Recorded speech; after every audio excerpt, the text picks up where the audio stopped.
Hello guys, I am Palash. Welcome back to my another blog video for everyone. শীতের সকালবেলা, মাঘ মাস চলে যাচ্ছে, শীতকাল বইছে।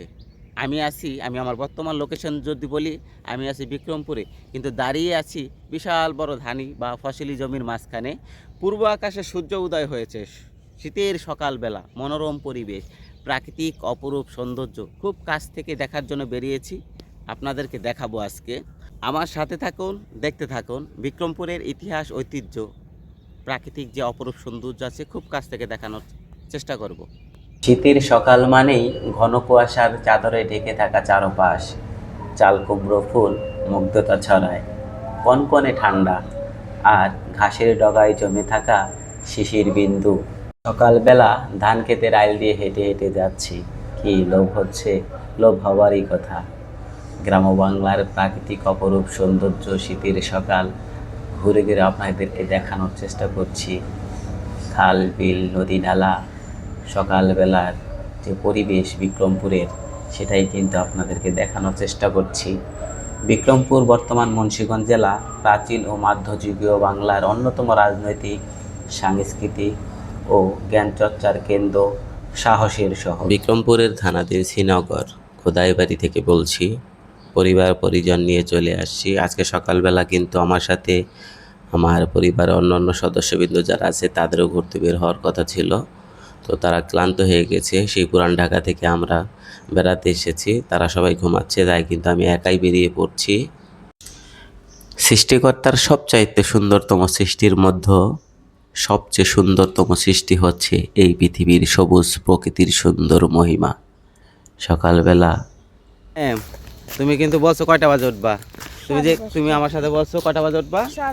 5:30। তুমি তো উঠতে পারো নাই, তোমার ডাক দিছি, রাইসারে ডাক দিছি, আইসারে ডাক দিছি, এরা সবাই ঘুম।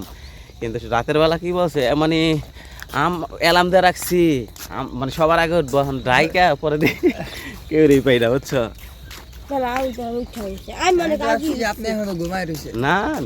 এত সুন্দর পরিবেশ আর কি ঢাকা শহরে পাওয়া যায়। সকালবেলার গ্রামীণ পরিবেশে চায়ের দোকানে মানুষের আনাগোনা। শীতের সকালবেলা চায়ের দোকানে আড্ডা থাকবে, এটাই স্বাভাবিক। এই মাঠে কিন্তু আজকে ফুটবল খেলবো। ফুটবল খেলার মাঠটি কিন্তু ঘাসের উপরে নিশি পরে ভিজে আছে। যাই হোক, আমরা সামনের দিকে যাই। আজকে কিন্তু দু চোখ যেদিকে যায় সেদিকেই যাব। গ্রাম বাংলার আঁকাবাঁকা মেঠোপথ দিয়ে হেঁটে হেঁটে ঘুরে ঘুরে আপনাদেরকে দেখানোর চেষ্টা করব। সাথে আছে শালাবাবু ও মোনায়েম, ভাগিনা মোনায়েম। আজকে কিন্তু আঙ্কেলের সাথে সে কিন্তু সারা সকাল আমার সাথে ঘুরবে, এই উদ্দেশ্যে কিন্তু বেরিয়ে পড়ছে। স্রষ্টার সৃষ্টি কতই না সুন্দর। আজকে কিন্তু স্রষ্টার সৃষ্টি ঘুরে ঘুরে দেখব এবং আপনাদেরকে দেখাবো, এই জন্য স্রষ্টার হাতে আঁকা দৃশ্য। মোনায়েম, শোনো, তোমাকে এদিকে আসো। এই যে আমরা যে সকালবেলা হাইটে যাইতেছি, এটা এই ঢাকা শহরে কি এমন সুন্দর পরিবেশ পাওয়া যাবে বলো? না। দেখছো, এই যে নিশি পড়ছে, দুই পাশে ঘাস সতেজ, মানে আমরা শ্বাসটা নিতেছি, যে অক্সিজেনের পরিমাণটা খুব বেশি আছে, ভালো আছে। হ্যাঁ, ভালো লাগতেছে না সকালবেলা হাঁটতে? আর গ্রাম বাংলার আঁকা বাঁকা মেঠো পথ সব সময় শুনেছেন, কখনো কি দেখেছেন? এই হলো গ্রাম বাংলার আঁকা বাঁকা মেঠো পথ। শীতের সকালবেলা হেঁটে হেঁটে ঘুরে ঘুরে উপভোগ করছি। নাম না জানা ফুল, নাম জানি না, কিন্তু কৃষ্ণচূড়া, রজনীগন্ধা, গোলাপ, বেলি নয়, নাম না জানা ফুলটা কি সুন্দর কোনো অংশে কম লাগছে? এখানে কিন্তু সরু ভাঙ্গা, এখান থেকে কিন্তু এক দূর উঠবো, দেখো। মোনায়েম দাঁড়াও, মোনায়েম যাও, তুমি দৌড় দাঁড় নামো, এদিক থেকে দৌড় দিয়ে নামো, যাও ওই পাশে যাও, আবার যাও। হ্যাঁ, দেখি পরে যাও না। ও লাগলো, দৌড়টা দিয়া কেমন লাগলো? আরেকবার দৌড় দাও। আমাদের মোনায়েম কিন্তু ভাঙা রাস্তা দৌড়ে দৌড়ে পার হয়ে যাচ্ছে। আর সরিষা ফুলের সন্ধান আমরা কিন্তু পেয়ে গিয়েছি। মোনায়েম, ওখানে বসো। 2026 সালে শীতকালে সরিষা ফুল তুমি কি হাত দিয়ে ছুঁইছো, দেখছো? যদি দেশে না আসতে তাহলে কি পারতা? একটু গ্রান সঙ্গ তো দেখো তো, গ্রান কেমন? এগুলো গ্রান নেই, দেখেছো? সরিষা ফুলের অপরূপ হলুদে চাদরে ঢাকা শীতকালীন প্রকৃতির এক মনোমুগ্ধকর পরিবেশে আছি। ছবি তুলে কিছু সময় পার করলাম। আমরা সরিষা ফুল পেয়েছি, কিন্তু আশা অনুরূপ সরিষা ফুল পাইনি। আমাদের দরকার সরিষা ফুলের বিশাল বড় ক্ষেত, সেখানে গিয়ে আমরা ছবি তুলবো। তো সেই সরিষা ক্ষেতে কিন্তু খুঁজছে, আর এই আঁকা বাঁকা মেঠো পথ দিয়ে হেঁটে হেঁটে যাচ্ছি। মানে এই সকালবেলা কত সুন্দর একটা পুকুরের দৃশ্য আমরা কিন্তু সবারই দেখাবো। হ্যাঁ, দেখো সকালবেলার পরিবেশে একটি পুকুরের চিত্র আপনাদেরকে দেখানোর চেষ্টা করছি। কেমন লাগতেছে? মনে হয় অনেক ভালো, আবার ঠান্ডা ঠান্ডা হাওয়া আসতেছে। ঠান্ডা হাওয়া আসতেছে। হ্যাঁ, আমরা সামনের দিকে যাই, চলো। এই যে গাছগুলোর নিচে দেখতে পাচ্ছেন? কোন গাছগুলোর নিচে? ওখানে তো যাব আমরা, কিন্তু এখানে যাব। হ্যাঁ, পুকুরের এপার ওপার দোনো পারে সবাইকে দেখাবো। শীতের কুয়াশা, রৌদ্র আর পাকা ধানের গন্ধ, এই মিলেই বাংলার প্রাণ। হাঁটতে হাঁটতে দূর থেকেই চোখে পড়ে গেল জ্বালা ক্ষেত বা ধানের চারা ক্ষেত। কাছে আসতেই দেখি উপরে নিশি পড়েছে, কতই না সুন্দর লাগছে খুব কাছ থেকে সবুজ। আপনাদেরকে সেটা দেখানোর চেষ্টা করছি। যে মাটি ধান ফলে সে মাটি ভূমি নয়, সে মায়ের মতো। ধানের মাঠে দাঁড়িয়ে চোখ বন্ধ করলে মন হারিয়ে যায় এক সহজ সাদামাটা জীবনে। সেই জীবনটাকেই উপভোগ করতে আজকে কিন্তু প্রকৃতির মাঝে হারিয়ে গিয়েছি। বহুল কাঙ্ক্ষিত আমরা কিন্তু সরিষা ফুলের একটা ক্ষেত পেয়েছি, বা ফসল, কিন্তু সরিষা ফুলের ক্ষেত ঠিকই পেয়েছি, কিন্তু সেখানে ফুলের সংখ্যা খুব কম। তারপরও আমাদের মনে হয় বলছে এখানে নামতেই হবে। যাও, নামো, তাড়াতাড়ি নামো। এদিক দিয়ে আস্তে আস্তে নামবা, যত ঢাল হবে দৌড় দেওয়া নামতে পারলে পারবা, আবার পড়ে যেও না। হ্যাঁ, গুড। কে বলেছে মনে হয় স্ট্রং না? অনেক স্ট্রং। আস্তে আস্তে নামতে হবে। হ্যাঁ, আস্তে আস্তে নামেন, সাবধানে। সকালবেলা হেঁটে হেঁটে ব্যায়াম করছি, হাঁটছি, ঘুরছি, ফিরছি, দেখাচ্ছি গ্রাম বাংলার প্রাকৃতিক অপরূপ সৌন্দর্য দেখানোর চেষ্টা করছি। আমাদের বহুল কাঙ্ক্ষিত সেই সরিষা ফুলের ক্ষেতের সন্ধান কিন্তু আমরা পেয়ে গিয়েছি। আমরা খুঁজতে খুঁজতে অবশেষে এই যে নিশিটা হচ্ছে পড়েছি, সেটা একটু দেখাও। মনে হয় যে সরিষা ক্ষেতে যে নিশি পড়েছে। হ্যাঁ, খুব কাছ থেকে দেখাই আপনাদেরকে, কত সুন্দর ভিউ।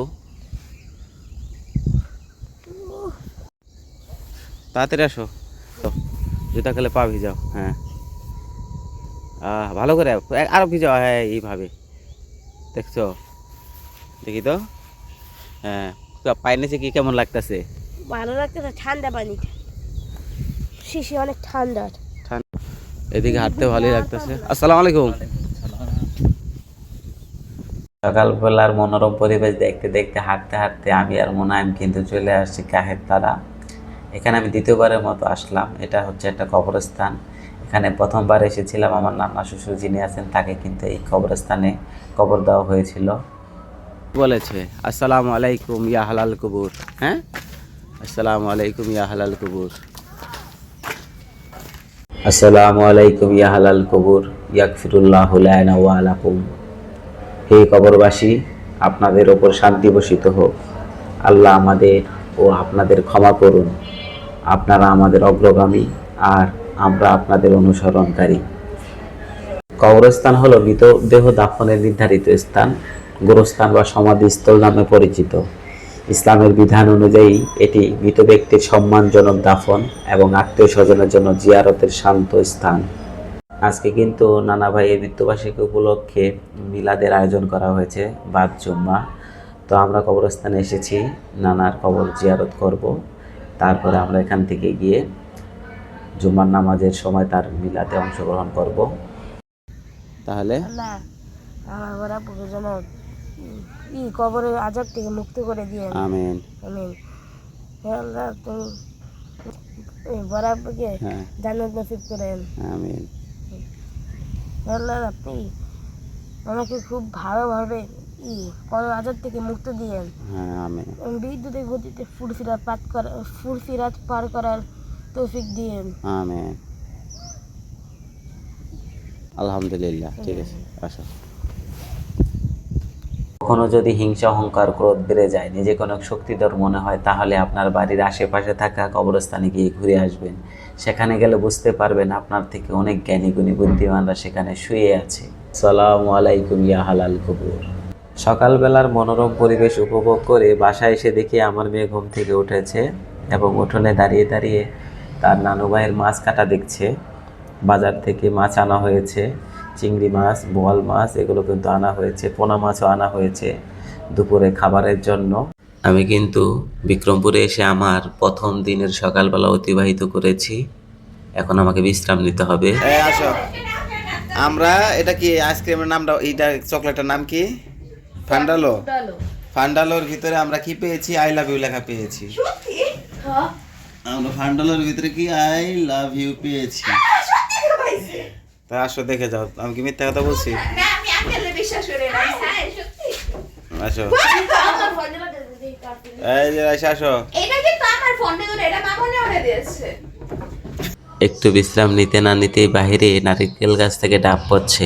ডাব পাড়ার শব্দ পেয়ে কিন্তু চলে আসলাম নারকেল গাছের নিচে। এখানে এসে দেখি মুনায়েম ডাবের পানি খাচ্ছে, আর আমার মেয়ে কিন্তু এখানে উকিঝুঁকি দিচ্ছে।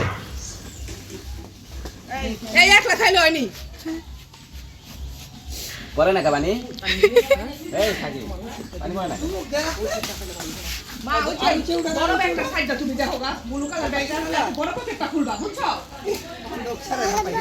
সেই সাত সেই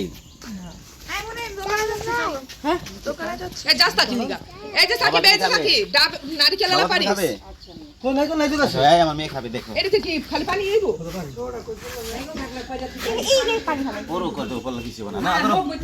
আরে দেশে এলে দেশের ই করতে হয়, সমস্যা নাই।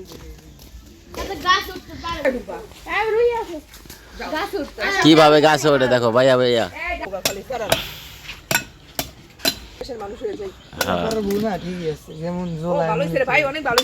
এই সব বনা সেই রে এমনি খাইতে পারবি না।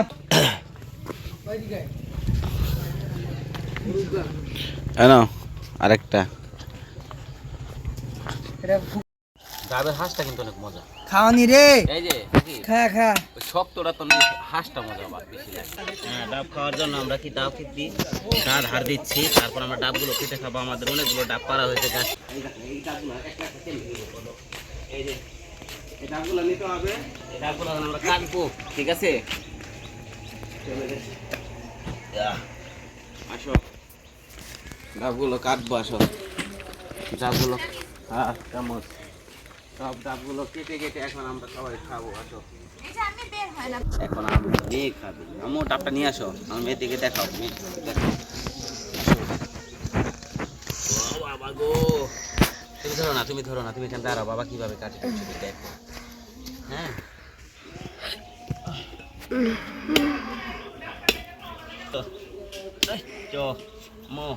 একটা পাপা দাও, শক্তি হচ্ছে না। ও শক্তি রে।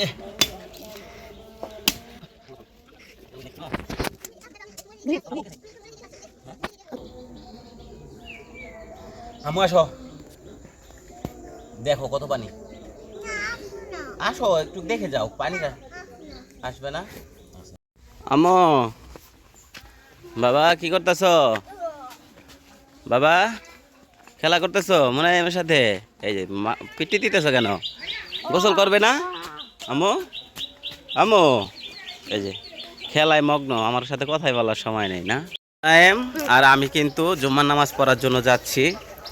আমাদের আজকে কিন্তু আমার নানা শ্বশুর নানার মিলাদ, আর মুনায়েমের হচ্ছে বড় বাবা বরাব্বু। আমরা কিন্তু সকালবেলা তার রুহের মাগফিরাত কামনা করে কবরস্থানে গিয়ে তার জন্য দোয়া দুরূদ পড়ে এসেছি। তো এখন আমরা মসজিদের দিকে যাচ্ছি।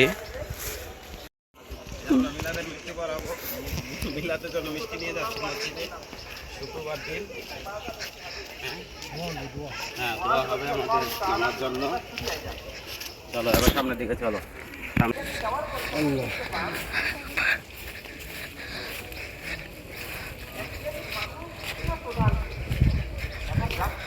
ম্যান ইজ মর্টাল, মানুষ মাত্রই মরণশীল। প্রত্যেক মানুষকেই কিন্তু মৃত্যুর স্বাদ গ্রহণ করতে হবে।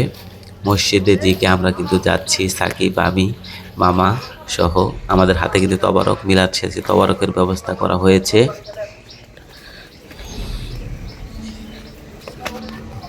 ছোট ছোট মুসল্লিরা ফসলে জমির মাঝখান থেকে দৌড়ে আসছে। তারা ওখানে গিয়েছিল কেন জানেন? ওখানে দুইটা ছাগল রশি দিয়ে পেঁচিয়ে গিয়ে ফাঁস লেগে গিয়েছিল ছাগলের গলায়। সেই ফাঁস লাগা ছাগলকে উদ্ধার করতেই কিন্তু মসজিদের সামনে থেকে এই ছোট ছোট মুসল্লিরা ছুটে গিয়েছিল। এখন তারা ফিরে আসছে মসজিদের দিকে। মসজিদে নামাজ পড়ে আসলাম, মিলাদ পড়া হয়েছে, সেখানে থেকে আমরা মিষ্টি পেয়েছি। এই কি আমার মেয়ে কি দেখি কি মিষ্টি পেয়েছে। এই যে আমরা মিষ্টি পেয়েছি মসজিদে, দেখেছো? এই দেখো মিলাদে মিষ্টি পেয়েছি। নেবে, যাও নিয়ে যাও। আমরা মিলাদে মিষ্টি পেয়েছি। আমার মন বলে চল একটু বাহির থেকে ঘুরে আসি, গ্রাম বাংলার অপরূপ সৌন্দর্য দেখে আসি। বহু দেশ ঘুরি, বহু ব্যয় করি, দেখিতে গিয়াছি পর্বতমালা, দেখিতে গিয়াছি সিন্ধু। কবি বলতে চেয়েছে টাকা পয়সা খরচ করে আমরা দেশ বিদেশ ঘুরি, কিন্তু আমার গ্রাম বাংলার যে প্রাকৃতিক অপরূপ সৌন্দর্য আছে আমাদের বাড়ির আশেপাশে আঙ্গিনায়, সেগুলো কিন্তু আমরা দেখি না। সেটা বলতেই কবি বলেছে, একটি ধানের শিশির উপর একটি শিশির বিন্দু, তুমি কি কখনো দেখেছো? তো বিকেলবেলা ঘুরতে বেরিয়ে পড়েছি, বিকেলবেলা ফুটবল খেলবো। তো বিক্রমপুরে যে মনোরম মনোমুগ্ধকর পরিবেশ, আজকে প্রথম দিন, আপনাদের কাছে কেমন লেগেছে অবশ্যই কিন্তু কমেন্ট বক্সে জানাতে ভুলবেন না। আজকে প্রথম পর্ব, দ্বিতীয় পর্ব নিয়ে আসবো। দ্বিতীয় পর্ব দেখার জন্য সাবস্ক্রাইব করে রাখুন। ঘুরতে ঘুরতে আমার মন বলে চল একটু ফুটবল খেলে আসি, তাই কিন্তু চলে আসি অবশেষে ফুটবল খেলার মাঠে। ফুটবল এবং ক্রিকেট খেলা আমার খুবই পছন্দের, কারণ আমি গ্রামে গেলে সবসময় ফুটবল ক্রিকেটের সাথে মেতে থাকি। আমার খেলাধুলা করতে খুবই ভালো লাগে। ফুটবলটা লাথি মেরে কেউ বলে দুলা ভাই, কেউ বলে ভাই, আমার কাছে কিন্তু শুনতে খুবই ভালো লাগে। কর্মব্যস্তময় জীবন হয়ে গেছে, খেলাধুলার সময় এখন আর আগের মতো নাই। শীতের রাতে আগুন পোহাতে পোহাতে গল্পে হারিয়ে যাওয়ার মজাই আলাদা। আগুনের উষ্ণতা আর গল্পের আবেশে সময় কখন যে থেমে যায় টেরই পাওয়া যায় না। এটাই শীতের সবচেয়ে সুন্দর অনুভূতি। শীতে কনকন বায়ু সনসন, চারদিকে শীতল ঠান্ডা, মাঝখানে আগুন লাগিয়ে আমরা কিন্তু চারদিকে চেয়ার দিয়ে বসে সময় উপভোগ করছি। এ যেন অন্যরকম এক পরিবেশ। সাকিব, মুনায়েম, রাইসা, আয়েশা, আমার মেয়ে নুসাইবা জাহান, রুহি সহ রুহির আম্মু, আমরা কিন্তু সবাই আনন্দমুখর একটি দিন উপভোগ করলাম। সবাই ভালো থাকবেন, সুস্থ থাকবেন। আল্লাহ হাফেজ।